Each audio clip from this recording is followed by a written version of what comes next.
አሁን የሩታ ጥፋት ምን መሰላችሁ ቤተሰብ?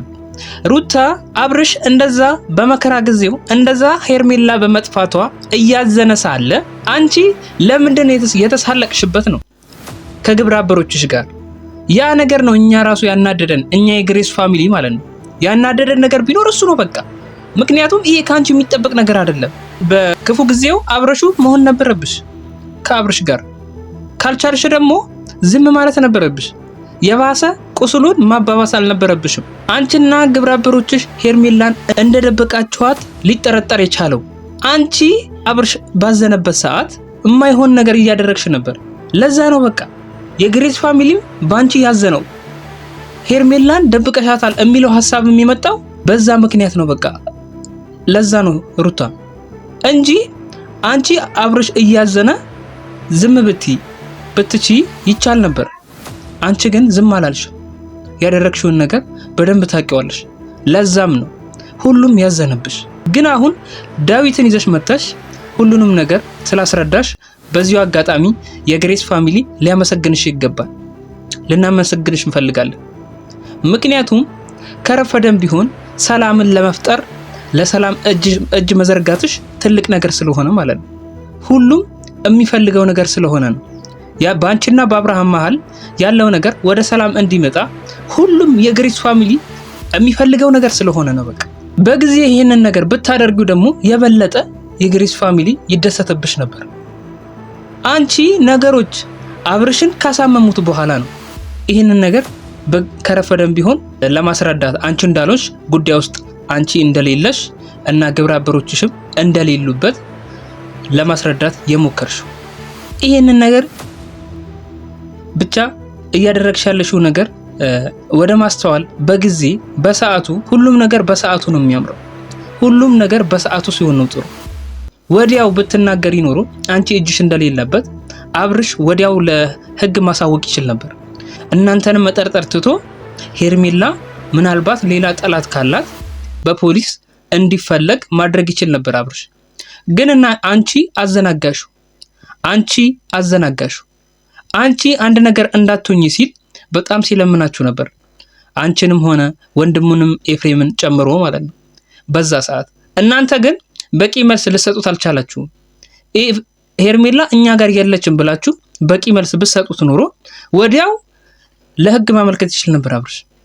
ግን እናንተ በተደጋጋሚ ሲጠይቃችሁ ሁሉንም ነገር አናቅም ምናምን እያላችሁ ስትሳለቁበት ነበር። ልክ እናንተ እንደደበቃችኋት አይነት ነገር ማለት ነው እያስመሰለባችሁ ነበር። ይሄንን ነገር ደግሞ እናንተ የራሳችሁ ጥፋት ነው። አብርሽ እንዲዘገይ ያደረገው ነገር በእናንተ ምክንያት ነው። ሄርሜላ አንድ ነገር ብትሆን እየሰማችሁኝ ከሆነ ከናንተ ውስጥ ከሆነ ብሩታ ከግብረ አበሮችሽ መሃል አንዱ ሄርሜላ ላይ እንደዚህ ካደረገ በእርግጠኝነት ነው የምልሽ አብርሽ ያዝንብሻል። ድጋሚ ራሱ የሚያናግርሽ አይመስለኝም ሳስብ። እውነቴን ነው የምልሽ። ምክንያቱም አሁን መተሽ ምለሽ ተገዝተሽ እጅሽ እንደሌለበት ተናግረሻል። ግብረ አበሮችሽም እንደሌሉበት ተናግረሻል። ገባሽ?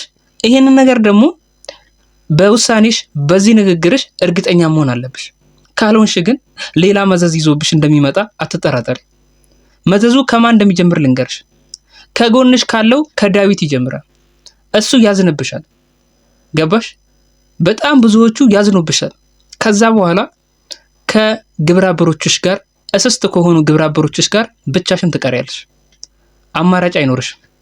ነገሮች ወደማይሆኑ ሁኔታ ውስጥ ሊሄዱ ይችላሉ። አብርሽ አንቺን አሁን ካሜራ ፊት ቁጭ ቆሞ አንቺን ለማናገር ጥረት እያደረገ ነው በአሁኑ ሰዓት።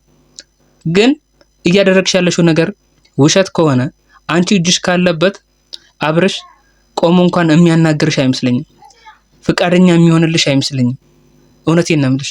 ስለዚህ ወደ ራስሽ ተመልሰሽ ከአብርሽ ጋር ሆነሽ ከሱ ጎን ሆነሽ ነገሮችን ለማጣራት ብትሞከሪ ነው የሚሻለው።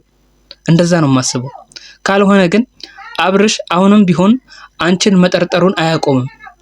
ከጎኑ ሆነሽ ነገሮችን ለመፍታት ካልሞከርሽ በስተቀር አብርሽ ሁሌም ቢሆን እናንተ ላይ ጥርጣሬው እንዳለ ነው። ገባሽ አይደል? እንደዛ ነው በቃ። ካልሆነ ግን አንቺ ከአብርሽ ጎን ሆነሽ ሄርሜላ ያለችበትን ቦታ ከጎን ሆነሽ ነገሮችን ለመፍታት ብትሞክሪ የተሻለ ነው የሚሆነው። አብርሽም ላንቺ ትልቅ ክብር ይኖረዋል። ስለዚህ ነገሮችን ለማስተካከል ሞክሪ።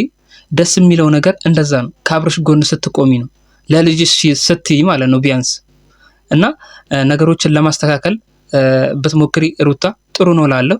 ምክንያቱም በትላንትና ቪዲዮ ላይ አንቺም ወደ ራስሽ እየተመለሽ መሆኑን ስላየን በዚሁ አጋጣሚ በግሬስ ፋሚሊ ስም ይቅርታ ልጠይቅሽ እፈልጋለሁ። እንግዲህ የግሬስ ፋሚሊ የዛሬው ቪዲዮ ይህን ይመስላል። ማታ ደግሞ የሚሆነውን ነገር እናያለን። እስከዛው ድረስ ቸር ቆዩ።